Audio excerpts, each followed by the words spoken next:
Pot my pan. It's tiny, I know, but it's enough for the porridge and a cup of coffee. I think it's alive. Oh, a bit too close. Steam the lens up. Don't think we're going to get much sunshine today. I don't know what the forecast is today. I've not even looked. I didn't look because I didn't want to be disappointed. There's no midges and no wind, which is always a bonus, and it's not raining at the moment. So here it is, the famous Falkirk Wheel. We can hear it creaking, it's starting to move over there. It's a lot bigger than I thought it was going to be. It's massive. It's like a giant roller coaster for boats. It's a big piece of machinery, that. I don't know if you can pick that up on the camera, but it is massive. Like I say, it's at least twice the size I thought it was going to be. Well, there's some people at the bottom to give you some idea of size. I don't know if you can see it, but right in the distance there, in the middle of the shot, is a canal lock. That's the way the boats come in. And they travel in a straight line into the bottom of that ring, if you like, there, that's got a fence around it. It's got water in it, they sail straight in. And then it turns from the bottom here all the way around until you're on the top, and then you sail off into Scotland. Now that is one way of getting round the lock system. This marvel of engineering saves 11 locks and drops the boats more than 100 feet down below. This saves travellers opening and closing 44 lock gates. What once took all day now just takes a few minutes. Had to park the bike in car park with all my camping gear on it, so I hope that's safe. Just like the Falkirk Wheel, these are pretty big, as you can see by the people around the bottom. That's the canal just there. So first you go through Falkirk Wheel. As if you're not impressed by that, you then come along the canal, and this is right at the side of the canal.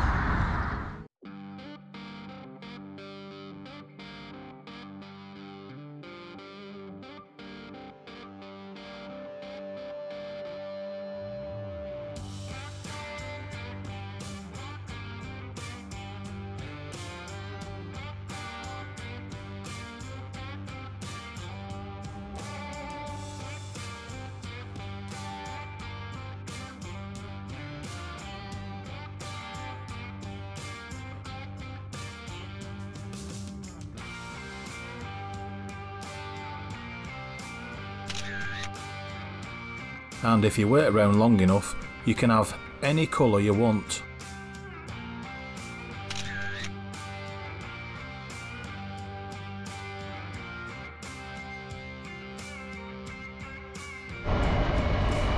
I have to say I'm pretty disappointed that I didn't get the time-lapse video of the Falkirk Wheel like I wanted to. But when it got to 11 AM, I realised I had to get going. And the reason I couldn't wait for the Falkirk Wheel was because I needed to make time for something I want to tick off my bucket list, and that is a visit and photograph with the famous Forth Bridge.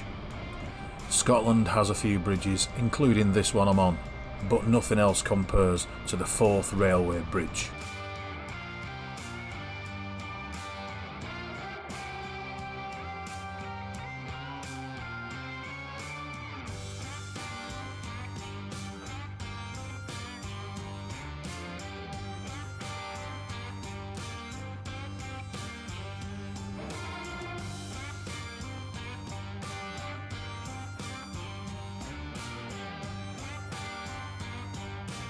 Words can't describe how I'm feeling right now. A lifetime of doing projects at school when I was a kid and painting it and drawing it, reading about it, watching documentaries when I was an adult, and now I'm getting nearer. I keep catching glimpses of it. My heart is racing. I can't wait to get there. The fact I see a train moving on it as I approach just adds to the excitement.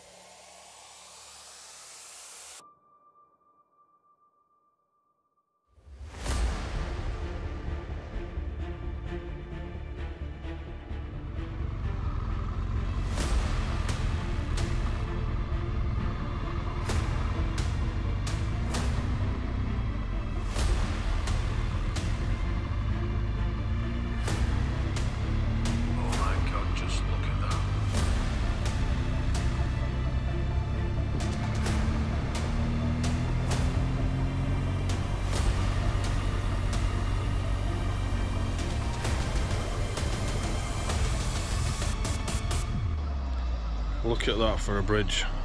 In fact, look at that for two bridges. There's two if you look. There's one just in the distance, you can see it. But, even better than them, the fourth bridge. This amazing bridge crosses the Firth of Forth River. It was built in 1890 and is a UNESCO World Heritage Site. Construction of the bridge began in 1882 and it was opened on the 4th of March 1890 by the Duke of Rothesay, the future Edward VII, who drove home the last rivet, which was gold plated and suitably inscribed. 73 people died building this bridge. Of the 73 recorded deaths, 38 was a result of falling, 9 of being crushed, 9 drowned, 8 struck by falling objects, 3 died in a fire, 1 of Kerson's disease, and the cause of 5 deaths is unknown. The bridge has a total length of 8,094 feet, which is nearly 2,500 metres. When it opened, it had the longest single cantilever bridge span in the world, until 1919, when the Quebec Bridge in Canada was completed. It's still the second longest in the world to date. 200 trains per day cross this bridge, and the weight of the bridge is 55,000 tonnes, including 6.5 million rivets. Wow, this is a really steep hill. What would make my day now is if my ascent was blocked by Postman Pat. Oh, fantastic!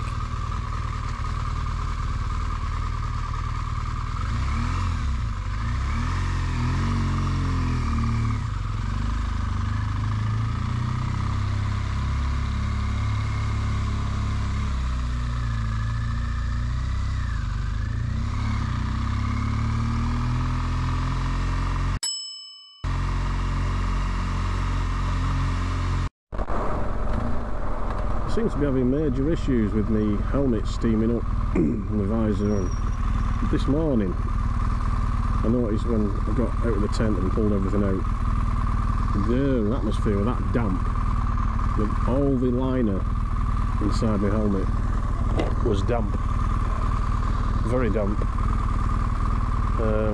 So must remember in the future when rainy weather's approaching,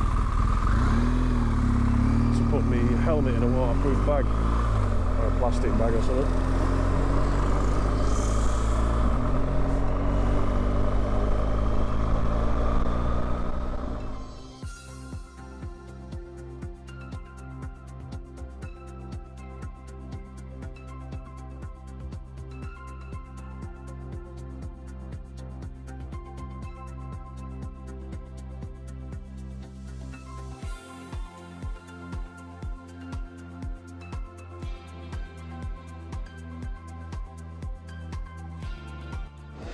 Well, just had a bacon butty and a brew.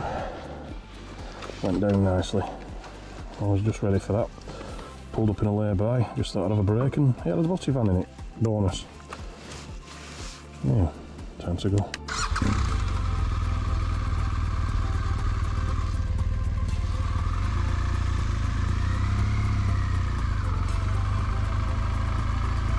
See you, mate.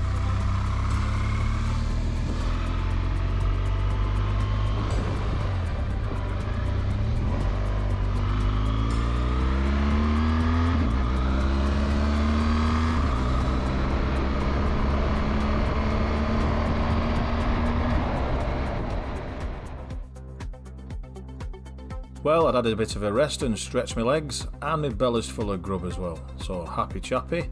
Hopefully the next stop will be the campsite.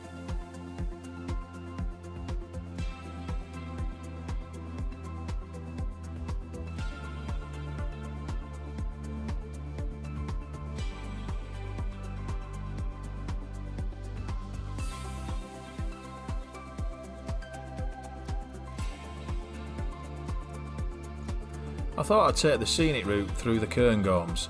The scenic route, or the scenic part of it, became just a long line of never-ending cyclists.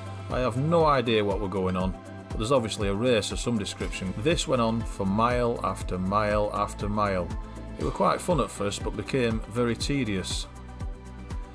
On the plus side, whatever race they're in, I think I've got a good chance of winning it.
Winner!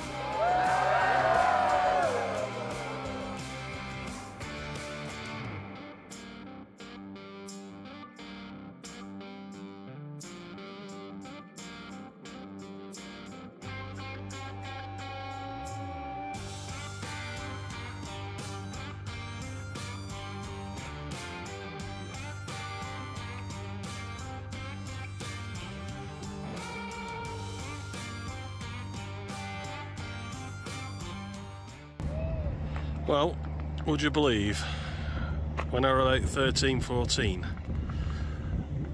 this snow here was about, and I'm not exaggerating, 20 foot deep. It was unbelievable. And this is a ski resort. That lift there, it's moving. It takes you right up over the hills there. And for the more advanced, you can go up that one as well.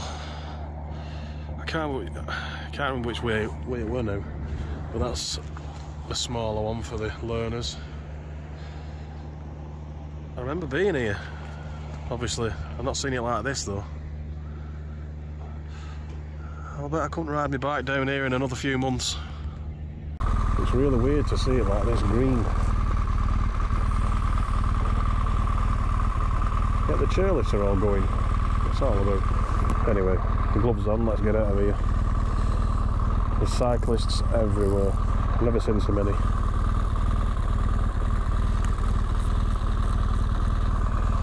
And to be honest, they're getting on my nerves because they're in the way.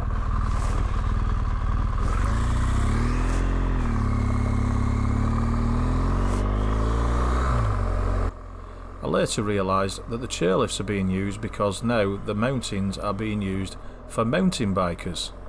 More cyclists.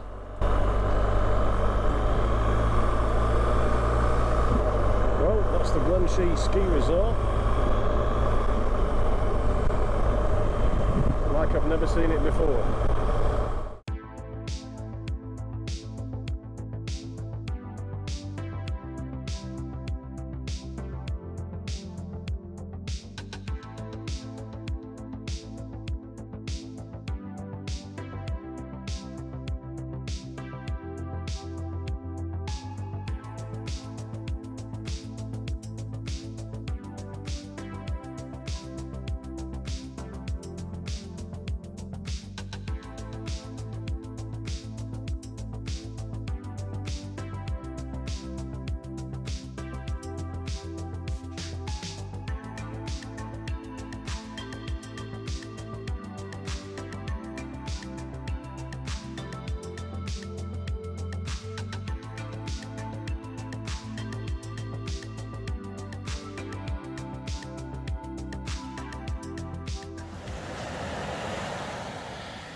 It doesn't look it, but it's quite warm.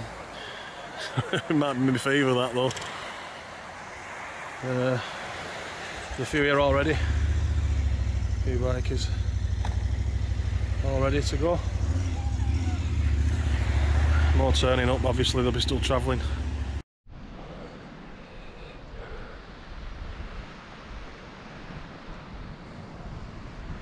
Was your lens clean? Sorry. So there we go. Home for the night. There's my little tent. Just waiting for my pal to turn up. He's on his way up. He's about, I don't know, a good 2 hours away at least. So, I'm going to tuck into... Well, I've got 16 of them, so I don't think I'll be needing all 16, but hey, you never know.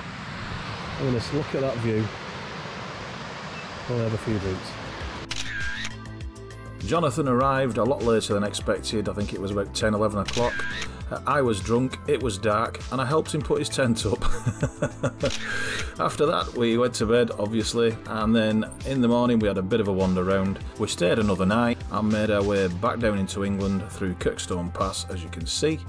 And once I got home I did a COVID test and found out that I'd had COVID all weekend. Good job I was travelling alone. Anyway, remember to subscribe and I'll see you in the next video. Thanks for watching.